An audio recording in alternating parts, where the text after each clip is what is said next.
नमस्कार. आपण आंतरराष्ट्रीय राजकारण पेपर नंबर 9 यामधील तिसरा टॉपिक राजनय हा पाहत आहोत.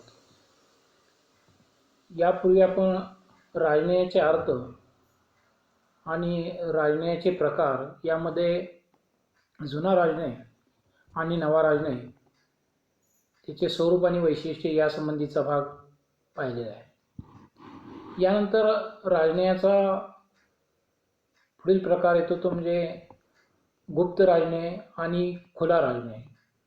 खुल्या राजनयास प्रकट राजनय असेही म्हटलं जातं. राज्यांचे प्रतिनिधी या नात्याने जेव्हा राजनयज्ञ यांच्यामध्ये बैठक होऊन गुप्त पद्धतीने दोन्ही राष्ट्रांच्या संबंधाविषयी धोरण ठरवले जातात, निर्णय घेतले जातात, तेव्हा त्यास गुप्त राजनय असे म्हणतात. जुन्या राजनय पद्धतीत गुप्त पद्धतीने राजनयिक वाटाघाटी होत असत. पूर्वी राजे किंवा राजनयिक प्रतिनिधी आपली उद्दिष्टे साध्य करण्यासाठी गुप्त पद्धतीने तह करार करीत असत. राष्ट्राची उद्दिष्टे यशस्वी करण्यासाठी राजनयाला गुप्तपणे निर्णय घेण्याचे स्वातंत्र्य दिले जात होते. राज्यातील नागरिकांना तसेच बाह्य राष्ट्रांना करारासंबंधीची माहिती मिळू नये म्हणून गुप्ततेला महत्त्व देण्यात येत होते. त्यामुळे राजनयाला महत्त्वाचे व आवश्यक निर्णय घेणे सोयीचे जात असत. पूर्वी राजनयिक व्यवहार हा केवळ शासनापुरता मर्यादित असल्यामुळे राजे किंवा त्यांचे प्रतिनिधी राजनयिक कार्य साधण्यासाठी अनेक प्रकारच्या गुप्त करार करीत असत की ज्याची माहिती फक्त राजनयज्ञांना असे. राजनयिक कार्यात राजनय एक गुप्त कला मानली जात असे. राजनयज्ञ एक गुप्तहेर म्हणून कार्य करीत असत. या राजनयात राजनयज्ञ विदेशात जाऊन तेथील राजकीय घडामोडींची गुप्तपणे माहिती मिळवत असे. या प्रवृत्तीने 19व्या शतकात सर्वोच्च स्थान गाठले होते. विविध राज्यांच्या मध्ये मोठ्या प्रमाणात गुप्त करार होऊ लागले. राज्यातील हे गुप्त करार पहिल्या महायुद्धास कारणीभूत ठरले. गुप्त राजनयिक व्यवहार हे लोकशाहीशी विसंगत असत. इसवी सन 1878 मध्ये बर्लिन काँग्रेस ही गुप्त राजनयाच्या इतिहासातील महत्त्वाची परिषद होती. या काळात Britain, France, Italy, Australia, Germany व रशिया या राष्ट्रांनी परस्परांशी अनेक गुप्त करार केले होते. तसेच नेपोलियनला ऑस्ट्रियन युद्धापासून परावूत ठेवण्यासाठी लेक्झबर्ग देण्याचे अभिवचन हे गुप्त कराराचे उत्कृष्ट उदाहरण होय. गुप्त राजनयाची प्रथा केवळ प्राचीन राजनयात होती असे नाही, तर आधुनिक काळातही गुप्त राजनयाची प्रथा आढळून येते. अमेरिकेचे परराष्ट्र सचिव हेनरी किसिंजर यांनी चीनला भेट दिली असता चीनी राजप्रमुख व किसिंजर यांच्यात झालेली भेट गुप्त ठेवण्यात आली होती. साम्यवादाच्या प्रसारासाठी पूर्वी सोव्हिएट रशिया सारखा देश गुप्त राजनयाचा आधार घेत असे. तसेच नाटो, सिटो, वारसा, सेंटो या प्रादेशिक संघटनांची कार्यपद्धती ही गुप्ततेवर आधारली होती. सर्वसामान्य जनतेला किंवा बाहेरील राष्ट्रांना कोणतीही माहिती मिळू नये हा प्रमुख या राजनयाचा उद्देश असलेला दिसून येतो. गुप्त राजनयाच्या बाबतीत आपल्याला गुण कोणते आहेत याचा सुद्धा विचार करता येईल. गुप्त राजनयामुळे आपले राजनयिक उद्दिष्ट साधण्यासाठी योग्य मार्ग शोधता येतो. आपल्या हितसंबंधांची जपणूक करताना इतर राष्ट्रांचे अडथळे निर्माण होत नाहीत. दुसरा गुण आहे राजनयाचे गुप्त स्वरूप असल्याने लोकमताचं दडपण येण्याची शक्यता नसते. तिसरा गुण आहे राजनयाला वाटाघाटी करण्याचे पूर्ण स्वातंत्र्य असल्याने व दडपण नसल्याने वाटाघाटी यशस्वी होऊ शकतात.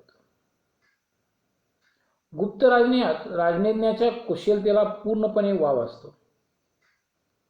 त्यामुळे कुशल राजनयज्ञ आपले राजनैतिक उद्दिष्ट अधिक सफलतेने साधू शकतो. या गुप्त राजनयाचे दोष कोणते आहेत ते आपण पुढे पाहणार आहोत.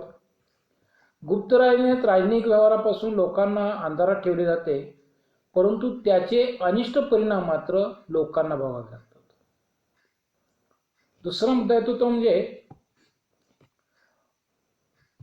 गुप्त राजनय अयशस्वी झाल्यास राज्यकर्त्यावरील लोकांचा विश्वास उडतो. तिसरा मुद्दा येतो तो म्हणजे राज्याचे गुप्त व्यवहार फक्त राजनैन्यालाच माहीत असतात, त्यामुळे त्याच्या मृत्यूनंतर राजनैतिक व्यवहारात गोंधळाची परिस्थिती निर्माण होते. चौथा मुद्दा तो म्हणजे गुप्त राजनय हा राजनैतिक व्यवहार अत्यंत गुंतागुंत निर्माण करणारा असतो, कारण एकाच वेळी दोन वेगवेगळ्या राष्ट्रांशी परस्पर विरोधी करार करून एखाद्या राष्ट्राची फसवणूक होण्याची शक्यता असते. त्यामुळे हे दोन राष्ट्रात कायमस्वरूपी वितुष्ट निर्माण करणारी ठरते. पाचवा मुद्दा येतो म्हणजे गुप्त राजनय क्षेत्र हे अत्यंत मर्यादित असेल तर गुप्त व्यवहार यशस्वी होऊ शकतात. जर्मनीच्या इतिहासात बिस्मार्कला जे शक्य झालं ते हिटलरला शक्य झालं नाही, कारण बिस्मार्कच्या काळात राजनय हा फक्त युरोपपुरता मर्यादित होता, तर हिटलरच्या काळात राजनयाचे क्षेत्र विश्वव्यापी बनले होते. त्यामुळे हिटलरच्या काळात शक्य झाले नाही. सहावा मुद्दा येतो गुप्ततेमुळे विनाकारण उत्सुकता, अविश्वास, संशय यांना प्राधान्य मिळते. सर्वात महत्त्वाचे म्हणजे राष्ट्राच्या सहजीवनाच्या अस्तित्वाचे मूल्य डळमळीत होऊ शकते आणि आजच्या गतिमान जगात गुप्त राजनयाचे महत्त्व कमी झालेले आहे.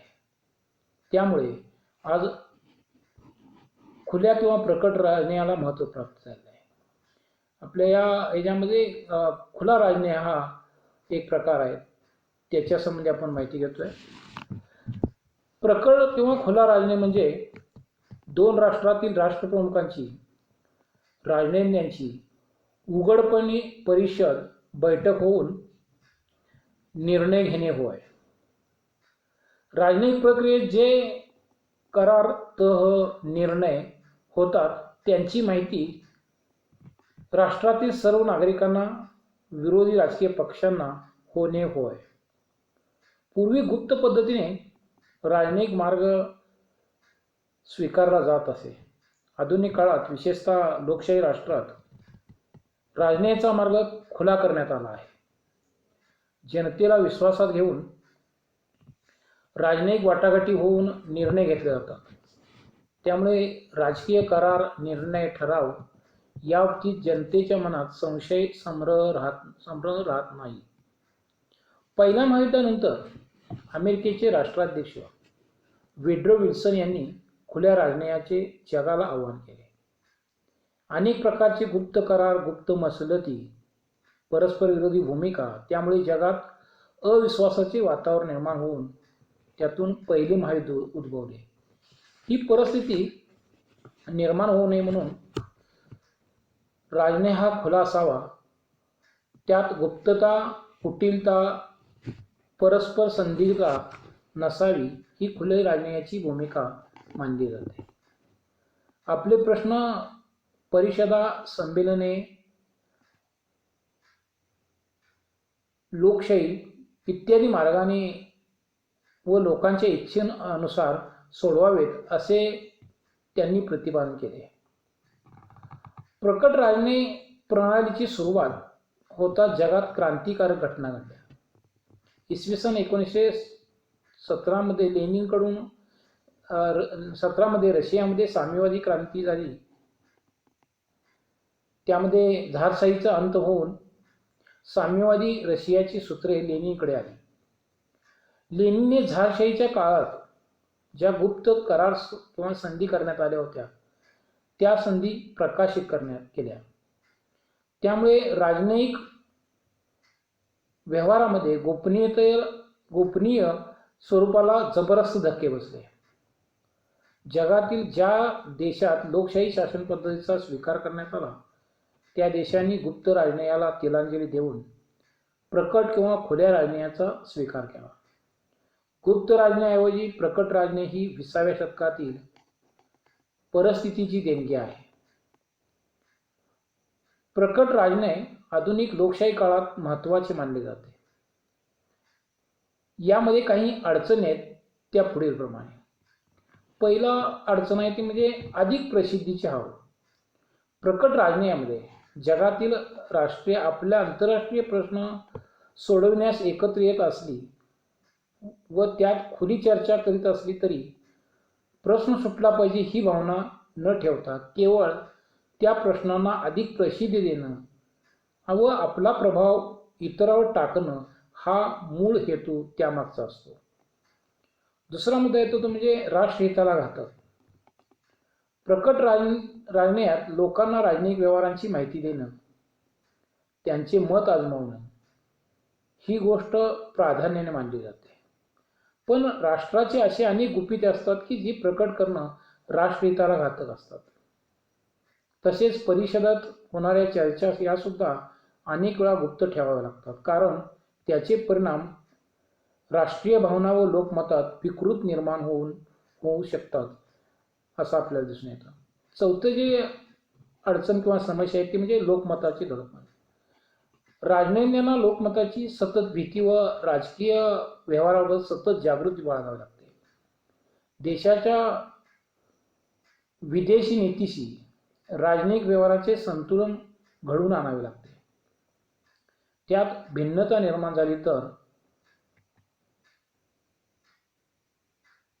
सत्तारूढ पक्षाच्या राजकीय सत्तेला धोका निर्माण होऊ शकतो. उदाहरणार्थ ताशकंद करार करताना लालबहादूर शास्त्री यांना भारतीय लोकमताचे सतत दडपण होते.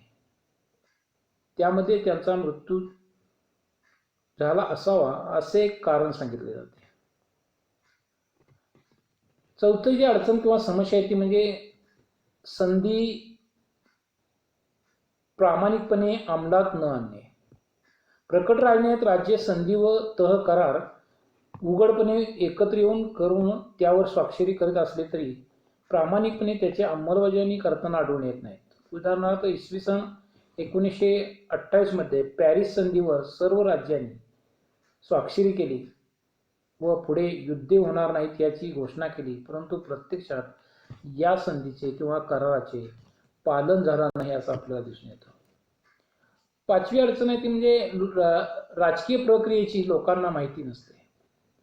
लोकशाहीमध्ये लोकांना राजनयाच्या परिणामाची माहिती नसते. ही माहिती लोकांना दिल्यामुळे काही प्रश्न निर्माण होत असतात. लोकांना माहिती देणे हे देशहिताच्या दृष्टीने योग्य नसतं, ते गुप्त ठेवणं राष्ट्रहिताच्या दृष्टीने योग्य असतं. लोकशाही शासन पद्धतीत प्रकट राजनयाचा अवलंब करणे कठीण असते.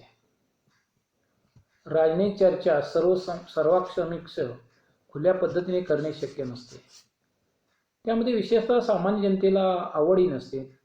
त्यासाठी लागणारं प्रशिक्षणही सामान्य जनतेला नसतं आणि त्यामुळे जनतेचा प्रक्षोभ निर्माण होण्याची शक्यता आहे. अशा प्रकारे अनेक प्रकारचे दोष प्रकट राजनयात सांगितले जातात.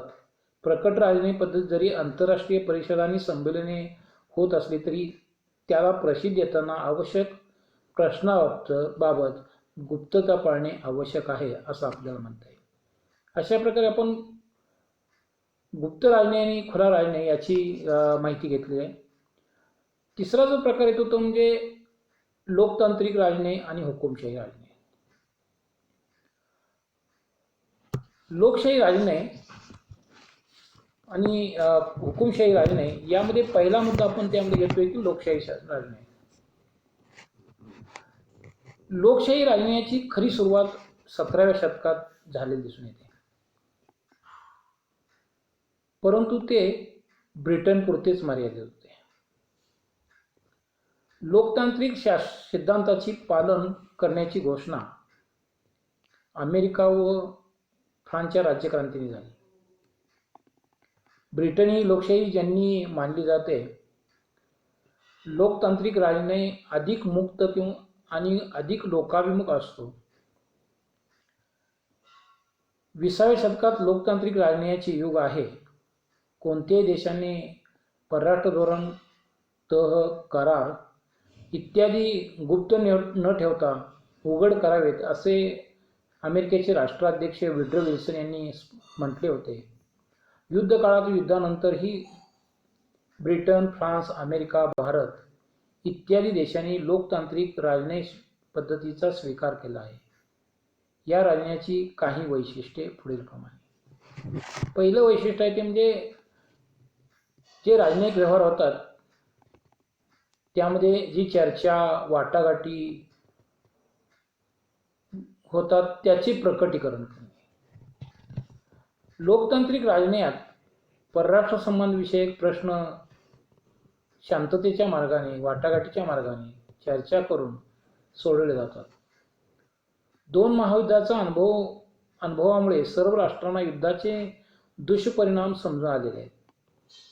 तेव्हा शांतता, सहकार्याच्या भावनेतून संघर्ष मिटवणे अधिक हितकारक आहे हे ओळखून राजनयने उघडपणे चर्चा विचारणे करून आपापसातील प्रश्न सोडवताना दिसून येतात. दुसरा मुद्दा येतो तो म्हणजे लोकमताचा प्रभाव.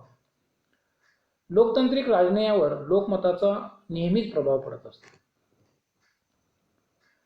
राजनैतिक प्रतिनिधी लोकमताचा आदर करून निर्णय घेतात. युद्ध काळात व शांततेच्या काळात राज्यकर्त्यांना आणि राजनैतिज्ञांना जनतेला विश्वासात घेऊन निर्णय घ्यावे लागतात. कारण राजनैतिज्ञांनी आणि कार्यकारी प्रमुखांनी परराष्ट्र संबंधविषयी घेतलेले निर्णय कायदेमंडळापुढे ठेवावे लागतात. लोकमताच्या पाठिंब्यावरच लोकशाही शासन पद्धती चालते. लोकमताचा विचार करूनच अमेरिकेने अफगाणिस्तानमधून आपले सैन्य मागे घेतल्याची प्रक्रिया दिसून येते. तिसरा मुद्दा येतो तो म्हणजे जे तह करार यांची किंवा तह करार संधी यांची अंमलबजावणी होताना दिसून येते. लोकशाही शासन पद्धतीत जे तह करार होतात त्याची पालनाची जबाबदारी जाणीवपूर्वक होताना दिसून येते. लोकशाहीमध्ये जे चर्चा, विचारणे, वाटाघाटी होतात त्या भावनेतून जे तह करार केले जातात ते मोडले जात नाहीत. काही वेळा साम, दाम, दंड अशा मार्गांचा अवलंब करून राजनैतिक निर्णयाचे पालन करण्यास भाग पाडले जाते. उदाहरणार्थ 1949 साली America, England, France, Italy, Belgium, Denmark, Netherland, Norway, Portugal, Canada आणि आयर्लंड या 12 राष्ट्रांनी नाटो संघटना स्थापन केली.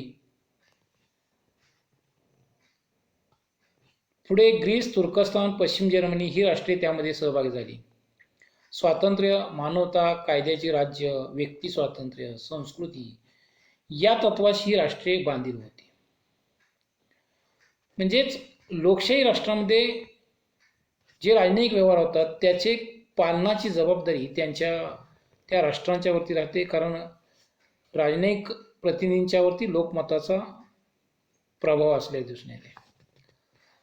लोकशाही राजनयामध्ये सद्भावना आणि सौजन्यावर भर दिला जातो. लोकशाही राजनय हा हुकुमशाही राजनयपेक्षा वेगळा असल्यामुळे शिष्टाचार असेल, मानवतावाद असेल, नम्रता असेल, परस्पर सहकार्य असेल, या गोष्टींना प्राधान्य दिलं जातं. परस्परविषयी विश्वास निर्माण करणं,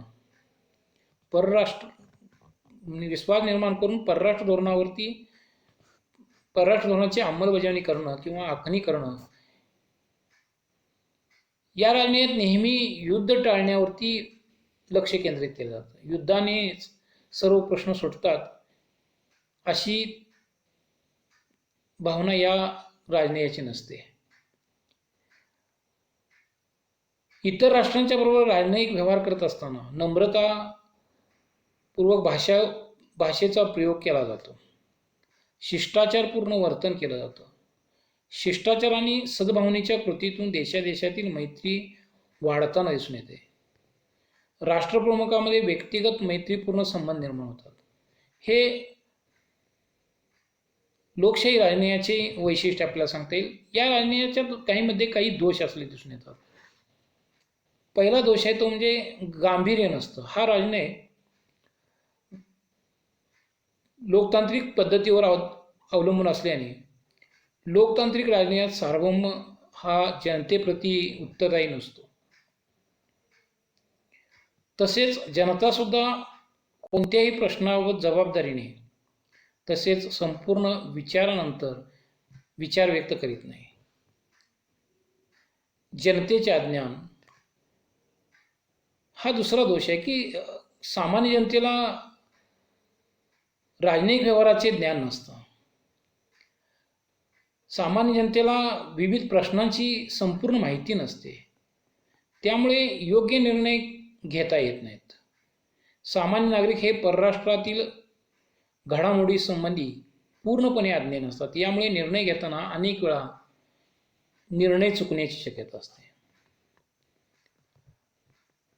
तसेच ही राजनय पद्धती ही बाजारमुणग्यांची राजनय पद्धती मानली जाते. लोकतांत्रिक राजनयाचा अनेक राष्ट्रांनी पुरस्कार केला असला तरी ही पद्धती असमाधानकारक आहे. या पद्धतीत बहुल सत्ताधारी असल्यामुळे महत्त्वपूर्ण प्रश्नाबाबत वाटाघाटी यशस्वी होत नाहीत. म्हणून ही पद्धत बाजारमुणग्यांची राजनय पद्धत मानली जाते. या पद्धतीमध्ये निर्णयाला विलंब होत असतो. लोकशाही राजनय पद्धतीमध्ये राजनयिक प्रतिनिधी किंवा राष्ट्रप्रमुखाने जे इतर राष्ट्रांशी करार केला असतात त्यांना लोकमताची मान्यता घ्यावी लागते. म्हणजेच ते कायदेमंडळाच्या मान्यतेसाठी ठेवावे लागते. कायदेमंडळाच्या मान्यता मिळाल्यानंतर त्याची अंमलबजावणी होऊ शकते. म्हणजे कायदेमंडळाची मान्यता घेणं आणि त्यानंतर निर्णयाची अंमलबजावणी करणं ह्यात विलंब होण्याची शक्यता असते. तसंच इथं कुशल राजनयाचा अभाव असलेला दिसून येतो. लोकतांत्रिक राजनयात लोकनिर्वाचित राजकीय पुढारी व्यवहार करतात. ते राजनयिक व्यवहारात कुशल नसतात. त्यामुळे चातुर्य व हुशारीने राजनयिक व्यवहार करणे त्यांना जमत नाही. कुशल राजनयाचा अभाव हा लोकतांत्रिक राजनयाचा प्रमुख दोष मानला जातो. हा राजनय अनिश्चित आणि अस्पष्ट स्वरूपाचा असतो. अस्पष्ट आणि परिवर्तनशीलता हे लोकतांत्रिक राजनयाचा दोष मानला जातो. लोकशाही शासन पद्धतीमध्ये सातत्याने निवडणूक होतात आणि त्यामुळे लोकमत ही बदलत असते. परिणामतः सरकारही बदलत असते. बदललेल्या सरकारबरोबर प्रशिक्षित व अनुभवी राजनयज्ञ बदलतात. राजनयज्ञांच्या नियुक्तीबाबत अस्थिरता राजनयज्ञांना बेजबाबदार व अनुभवी बनवते. एखादा आंतरराष्ट्रीय प्रश्नाबाबत सत्य स्थिती लपवून लोकांची दिशाभूल केली जाते. अशा प्रकारचे दोष यामध्ये असलेले दिसून येतात. त्याचप्रमाणे यामधील पुढचा राजनय येतो म्हणजे हुकुमशाही राजनय, सर्वंकष राजनय. आधुनिक काळात हुकुमशाही राजनयची वैचारिक पार्श्वभूमी जर्मन शास्त्रज्ञ हेगल यांनी प्रथम आपल्या लिखाणातून तयार केली. त्याने राजाला सर्वश्रेष्ठ दैवी स्वरूप दिले आणि राजा पृथ्वीवरील ईश्वर आहे. राजा हे साध्य नसून व्यक्ती हे साधन आहे राजे हे साध्य असून व्यक्ती हे साधन आहे. व्यक्तीचं जीवन हे राज्यासाठी आहे. एकच राष्ट्रपुरुष असून त्यातील व्यक्ती त्या राष्ट्रपुरुषाचे अवयव असतात. ही गोष्ट हेगलने स्पष्ट केली आणि त्याने व्यक्ती स्वातंत्र्य नाकारलं. हुकुमशाही राजन्यायाची मुहूर्तमेढ 18व्या शतकात हेगेलने केली असली तरी प्रामुख्याने या राजन्यायाची सुरुवात पहिल्या महायुद्धानंतर जर्मनी, इटली येथे निर्माण झाली. हिटलर व मुसोलिनी यांचे प्रवर्तक मानले जातात.